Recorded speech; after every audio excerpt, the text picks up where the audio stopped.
The Los Angeles Dodgers are facing a nightmare scenario that could derail their historic three-peat dreams before the 2025 season even begins, and it all revolves around three letters that should have every fan in Dodger blue losing sleep: WBC. The World Baseball Classic is coming back in 2026, and the defending champions from Japan are gearing up to defend their crown with what could be the most dominant pitching staff ever assembled. But here's the problem that has the Dodgers front office in absolute panic mode. Their three Japanese aces, Shohei Ohtani, Yoshinobu Yamamoto, and Roki Sasaki, are all expected to suit up for Team Japan, and the workload implications could be catastrophic. At the javelins, he keeps himself in great shape. We know that this isn't speculation or rumor mongering. But you only got so many bullets in those arms. The arm is not a muscle. The ligament is not a muscle, I should say. And that sent shockwaves would that be best for the Los Angeles Dodgers? It would, for the franchise's immediate future. I do think, and this is just complete speculation here, Ohtani, and I know Yamamoto, the Dodgers, they're an Roki, A1 organization. Pitching in the World Baseball Classic, Shohei, Yoshi, and Roki his response was go to them and say, "We want to pitch," about where I the don't organization think stands on that this they would try to talk issue. Roberts said, and this is a direct quote, "I would love it if they didn't play pitching in the WBC. We respect it. We would support them, but Yamamoto's pitched a lot. Roki was injured. He's pitched a lot. He's coming back from injury.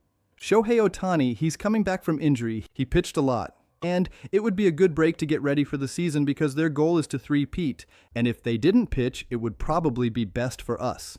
Let that sink in for a moment. The manager of the Los Angeles Dodgers just publicly stated, in the most carefully worded way possible, that he would prefer his three Japanese superstars sit out the most prestigious international baseball tournament in the world. This revelation comes on the heels of Japanese media reports suggesting there are serious concerns within the Dodgers organization about the workload these pitchers would face if they participate in the WBC.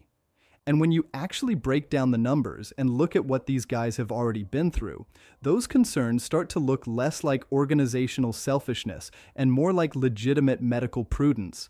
The human arm simply wasn't designed to throw a baseball at maximum velocity hundreds of times over the course of a grueling season, and the Dodgers are acutely aware that they're playing with fire when it comes to preserving these incredibly valuable assets. Pitch, let's start with the higher your Yoshinobu chances are Yamamoto, of velocity. because his For situation me, though, might be the most concerning. The way of the I three view this from a is pure workload this is something that's a very Yamamoto just completed his sensitive first MLB topic season, and what a season for it the was. Dodgers. He logged over in that 170 innings during the regular you season. cannot, establishing under any himself as one of the circumstances, most reliable starters in the Dodgers try rotation, to convince despite them not being a to rookie pitch in American baseball. But the regular season was just the beginning. When the playoffs rolled around, Yamamoto became absolutely critical to the Dodgers' championship run, and the innings started piling up in the highest stress situations imaginable. In the World Series alone, World Series Yamamoto pitched Game 3, where he hit the 2 home runs against the Blue Jays in this previous World Series. You're going to have the home run off of Dylan Cease in the NLDS against the Padres last year. And you're going to have the World Series NLCS Game 4, 3 home runs. You're with the 6 scoreless and the 10 punch-outs. You're going to have those moments. You're going to have the 50-50 game against the Marlins. Takes on a pitcher's arm is exponentially greater than regular season work. The adrenaline is pumping, the velocity is maxed out, and the mechanical stress on the elbow and shoulder reaches its absolute peak. When you add it all up, Yamamoto threw close to 200 innings of high-intensity baseball in his first year transitioning from NPB to MLB.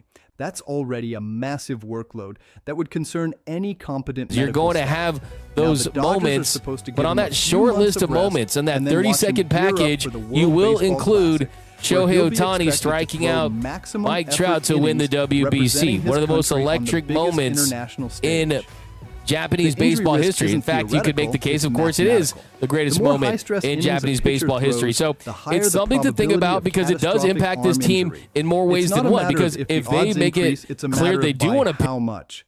Then there's Roki Sasaki, the young phenom who just signed with the Dodgers and immediately became a crucial part of their championship puzzle. Sasaki's situation is even more complicated because he's already dealing with an injury history that should have the Dodgers medical staff on high alert. He's coming back from injury, he's pitched significant innings already, and now he's transitioning to MLB where the schedule is more demanding and the competition is fiercer than anything he faced in Japan. I think that impacts the Dodgers this offseason as far as how aggressive they could be in going out there and pursuing starting pitching. The thing about I know I saw in the comments a lot of people were saying, wait a minute, D-Mac, you're getting greedy. You're getting greedy because you are years to come. You're getting greedy because you want all the starting pitchers. You want to collect all the Infinity Stones, right? Hey, in the words of Gordon Gekko from Wall Street, greed is good. Started in America. And having if I'm the Dodgers, I'm considering trading for Tarek Skubal if he becomes available. Because even though he's represented by Scott Boras, we know that the incumbent team always has the advantage when it comes to signing guys long term. We know that they feel great about their organization, and just like they did with Mookie Betts, they're not afraid to trade for a guy that is not a guaranteed lock to sign up long term. And the truth is that you can't tell me that they don't need starting pitching when the last 2 years, starting pitching has been an issue. It was an issue last year in the regular season, and then it was an issue. Changed many others. The fact that he's planning to pitch at all in 2025 is already pushing the boundaries of what medical professionals would typically recommend. Now we're talking about adding World Baseball Classic innings on top of his MLB workload. The risk-reward calculation here is absolutely insane. Ohtani has already accomplished everything imaginable with the Dodgers in just 2 years. 2 World Series championships, 2 MVP awards, iconic playoff moments that will live in baseball lore forever. He's been worth every single penny of his record-breaking contract, and the Dodgers have to be thinking about preserving him for the remainder of that deal. If Ohtani suffers a catastrophic arm injury pitching in the WBC, it doesn't just impact the 2026 season. It potentially impacts the next 5 to 7 years of his career and fundamentally alters the Dodgers' competitive window. Here's what makes this situation so incredibly difficult for the Dodgers. They can't actually do anything about it. They can express their concerns privately, they can make their medical case be supporting you unless you're playing Team USA, right? Kind of jokingly, of course. But we support you because that is the pipeline. Walk into Andrew Friedman's that is and the say pipeline. They want to pitch for it's Team Japan. Team Japan. There is absolutely Andrew Friedman said you want to paint the country Dodger blue. They've accomplished that mission. And I'm not suggesting that the Dodgers are playing this wrong at all. I don't think they are. I actually have I have high confidence in and all the belief in the world that they have handled this about as well as you possibly could. But for Japanese superstars. The American franchise that respects Japanese culture and gives Japanese players the best opportunity to succeed at the highest level. Shohei Ohtani chose the Dodgers in part because of this reputation. Yoshinobu Yamamoto followed because he saw how Ohtani was treated and the success he achieved. Roki Sasaki signed because the pipeline was already established, and he knew he'd be walking into an organization that understands and values Japanese players. Now imagine the headlines if the Dodgers tried it is to a business, these three and they are paying these guys millions and millions of dollars. It is fair to at least selfishly want them not to pitch for Team WBC because you want them to save those bullets for MLB and a three-peat. For me, I want to see him pitch in the WBC because I want to continue to see that grow and build on that momentum. And look, I mean, is it ever going to become the World Cup? No, because the World Cup's the World Cup. But in a short amount of time, the WBC has become a thing. I've talked to so many players from so many. Andrew Friedman and the Dodgers front office are in an impossible position. They're paying Ohtani $700 million in deferred money. They're paying Yamamoto $325 million. They gave Roki Sasaki a $6.5 million international signing bonus. These are massive financial commitments that represent hundreds of millions of dollars in organizational resources. From a pure business perspective, the Dodgers have every right to want to protect their investments. I want to continue to see that grow and build on that momentum. Doesn't exist and look, I mean, is it ever going to become the World Cup? No, because the World Cup's the World Cup. But in a short amount of time, the WBC has become a thing. I talked to so many players from so many countries, and they have so much pride in putting on their country's uniforms and wearing that flag. So it's going to continue to grow and grow and grow. And I love the WBC, the pageantry of it. And if you don't have Shohei and Yoshi and all these guys pitching and defending their title, it's just not player who's participated in the WBC, and they'll tell you there's something different about wearing your country's uniform, something that transcends the everyday grind of the MLB season. The passion and intensity are real, and that's exactly what makes it so dangerous for the Dodgers. For Team Japan specifically, the World Baseball Classic holds even greater significance. They won the tournament in spectacular fashion last time around, with Shohei Ohtani delivering one of the most iconic moments in Japanese baseball history when he struck out Mike Trout to clinch I want to see them pitch, but when they come back, that moment will be replayed forever. Give me another 92-win season, another World Series, and if that's how we have to play it, also let Tarek Skubal, let him carry the load. Just a baseball game. I want all your thoughts on that. Let them pitch from CB, from CT. We got WBC as a great billboard for baseball around the world. Certainly, it certainly 100% is. Right there, and that's what's so great about it, is it helps grow the game. Now, you're including that WBC moment because it's part of his legacy. The same logic applies to Yamamoto and Sasaki. These are opportunities to represent their country and potentially create legendary moments that transcend individual team accomplishments. Asking them to voluntarily skip that opportunity is asking them to prioritize organizational interests over personal legacy and national duty. Dave Roberts understands this dilemma better than almost anyone. He's managed this team through multiple championship runs, he's worked closely with Japanese players throughout his tenure, and he knows how to navigate culturally sensitive situations with grace and intelligence. His comments about preferring the Japanese stars skip the WBC were carefully calibrated to express the organization's concerns without making demands or issuing ultimatums. He made it clear the Dodgers would respect and support whatever decision the players make, even while being transparent about what would be best for the team's championship aspirations. But here's where things get really interesting. This WBC dilemma could fundamentally impact how aggressive the Dodgers are in pursuing starting pitching this offseason.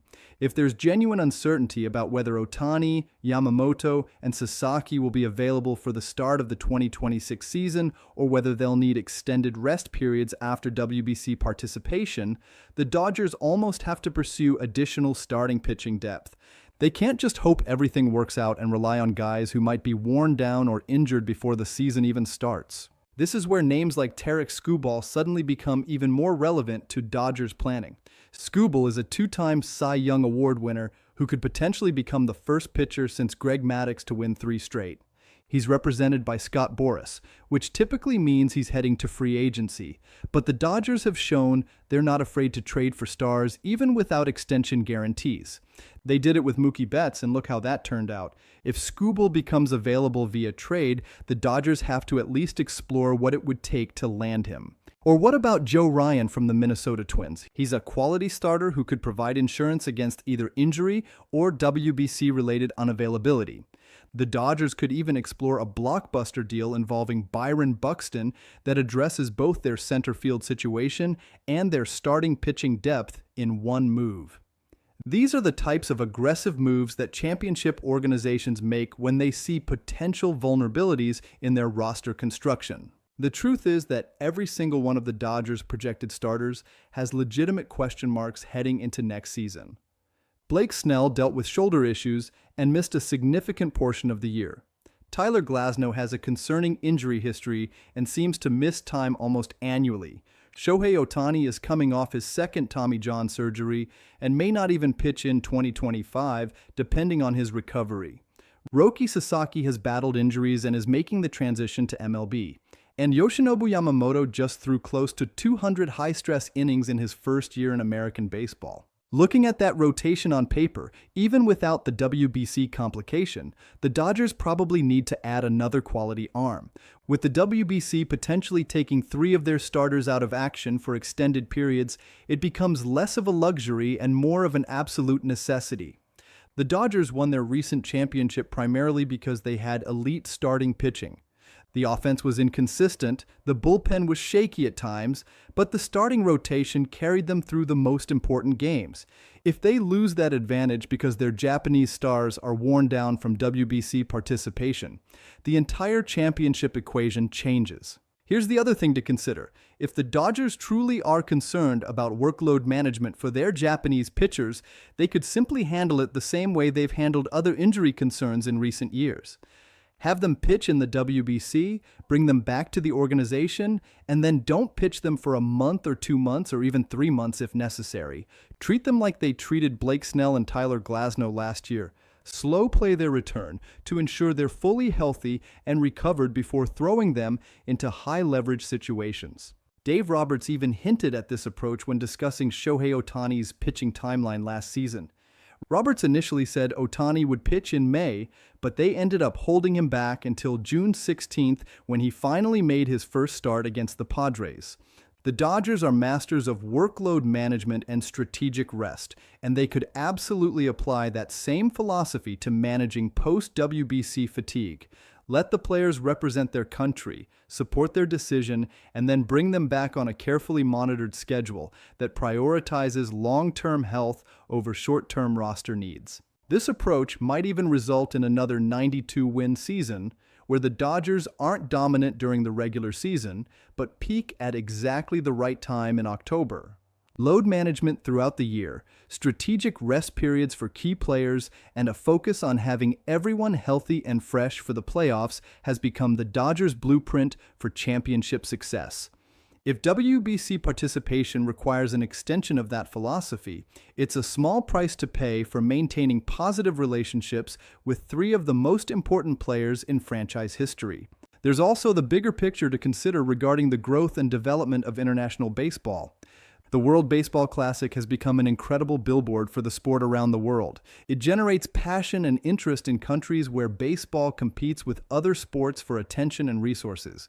Every time the WBC happens, it creates new fans, inspires young players, and elevates the global profile of baseball.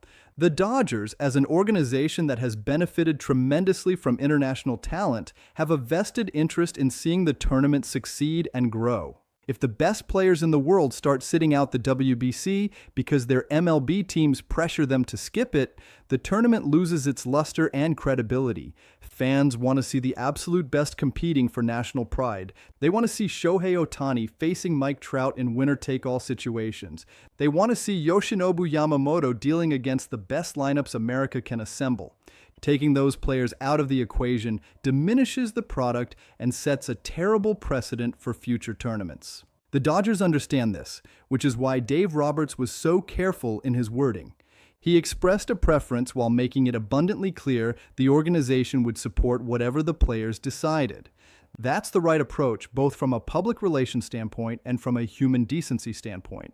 These players have given everything to the Dodgers organization.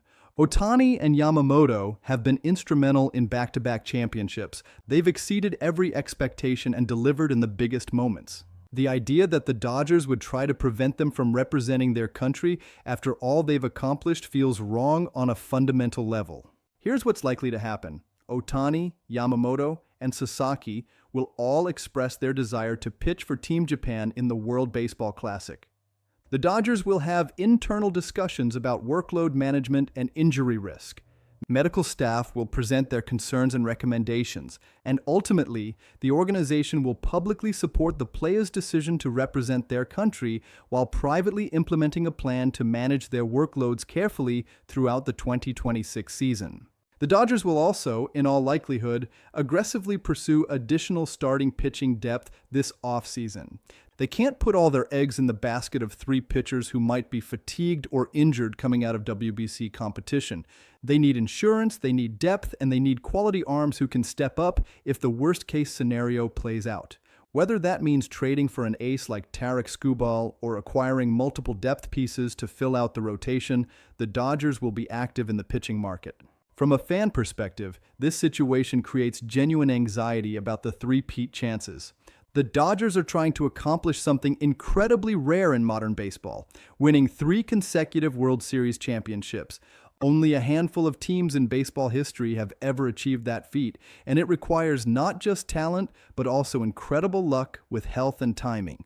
Having 3 of your most important pitchers potentially compromised by WBC participation is not how you draw up the perfect scenario for a three-peat attempt. But there's also something beautiful about players choosing to represent their countries even when it might not be in their individual best interest from a career longevity standpoint. Sports at its best is about more than just maximizing value and protecting investments. It's about passion, pride, and moments that transcend the business aspects of professional athletics. If Shohei Ohtani wants to defend Japan's WBC championship and create more legendary moments for his country, who are the Dodgers to stand in his way? The reality is that this is a high-class problem for the Dodgers to have. They're worried about their Japanese superstars being too committed to representing their country in international competition. Most franchises would kill to have this dilemma. It means the Dodgers have cultivated such strong relationships with elite international talent that players actively want to sign there and continue their international careers while wearing Dodger blue. That's a testament to the organizational culture and the respect the franchise has earned globally. Whatever happens with the World Baseball Classic, one thing is certain: the Dodgers will handle it with class and intelligence. They'll respect their players' autonomy while working behind the scenes to protect both individual health and organizational interests. They'll add roster depth to ensure against worst-case scenarios. And they'll enter the 2026 season with every intention of completing the three-peat regardless of what challenges emerge from WBC participation. For fans watching this unfold, the best approach is to trust the organization that has delivered back-to-back championships and shows no signs of slowing down. Trust that Andrew Friedman has contingency plans for every scenario. Trust that Dave Roberts knows how to manage personalities and workloads through a grueling season. Trust that the medical staff will prioritize player health while respecting personal decisions.